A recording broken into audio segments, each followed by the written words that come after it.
നിനക്ക് എവിടെയെങ്കിലും പോകാനുണ്ടോ എന്ന് സ്റ്റാൻലിയും വല്യപ്പച്ചനും ചോദിക്കുന്നു. ഏതെങ്കിലും ഓർഫിനേജോ ഓൾഡ് ഏജ് ഹോമോ ഉണ്ടെങ്കിൽ അവിടെ പോയി അവരെ കാണാമായിരുന്നു എന്ന് അലീന പറയുന്നു. അനാഥാലയങ്ങളുടെ കണക്കെടുക്കലല്ല എൻ്റെ ജോലിയെന്ന് സ്റ്റാൻലി പറയുന്നു. ആൻ്റപ്പനോട് ചോദിക്കൂ. ആൻ്റപ്പനല്ലല്ലോ എൻ്റെ പപ്പ എന്ന് അലീന പറയുന്നു. എന്നെ ആരും എതിർത്ത് സംസാരിക്കാറില്ല. ആർമിയിലായിരുന്നപ്പോഴും അവിടുന്ന് പിരിഞ്ഞു വന്ന ശേഷവും എനിക്കത് ഇഷ്ടമല്ല. ആർക്കും ബുദ്ധിമുട്ടാവാൻ ഞാൻ ആഗ്രഹിക്കുന്നില്ല. എനിക്ക് പാലായിലേക്കുള്ള വണ്ടിക്കൂലി തന്നേക്കും, ഞാൻ പൊക്കോളാം എന്ന് അലീന പറയുന്നു.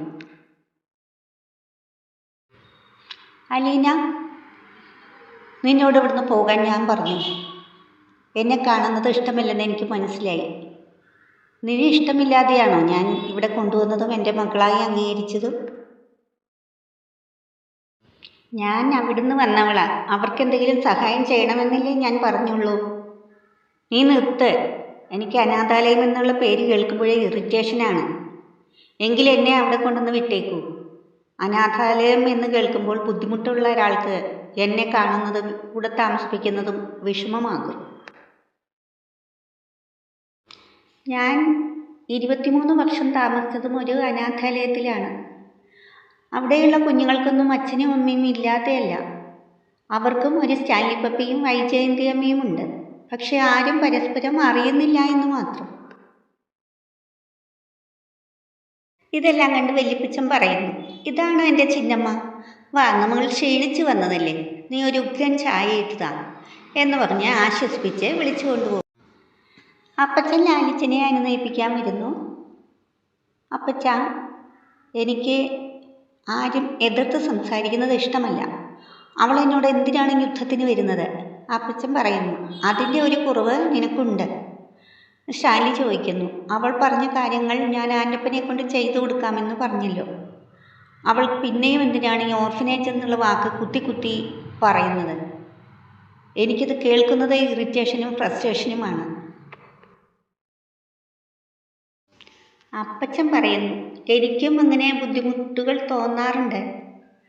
അപ്പച്ചൻ അതൊക്കെ തോന്നണം. അപ്പച്ചൻ ചെയ്തു കൂട്ടിയ പ്രവർത്തിക്ക് അതൊക്കെ കേൾക്കണം. ഞാനൊരു കാര്യം പറഞ്ഞു വരുമ്പോൾ നീ എൻ്റെ തോളിൽ കയറില്ലേ ലാലിച്ച? അവൾ അനാഥാലയത്തിലുള്ളവരെ സഹായിക്കണമെന്നല്ലേ പറഞ്ഞുള്ളൂ, അനാഥാലയം തുടങ്ങാനൊന്നും പറഞ്ഞില്ലല്ലോ.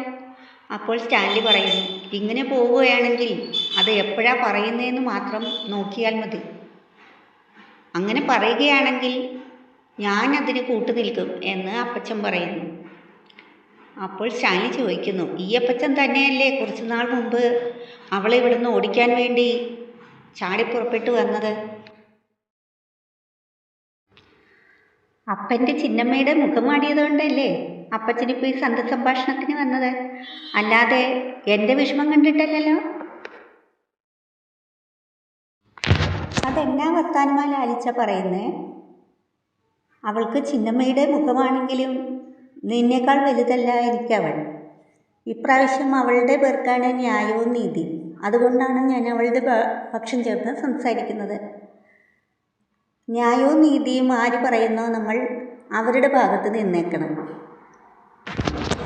എൻ്റെ മകൾ അനീതിക്കോ കള്ളത്തരത്തിനോ കൂട്ടുനിൽക്കില്ല. അവൾ ആത്മാർത്ഥതയും സ്നേഹവും നന്മയുമുള്ളവളാണ്. അങ്ങനെയുള്ള മക്കളെയല്ലേ ലാലിച്ച നമുക്ക് വേണ്ടത്. ബാലചന്ദ്രൻ്റെ വീട്ടിൽ പുതിയ സെർവൻ്റ് വരുന്നു. വൈജയന്തി മക്കളെയെല്ലാം വിളിച്ച് പരിചയപ്പെടുത്തുന്നു.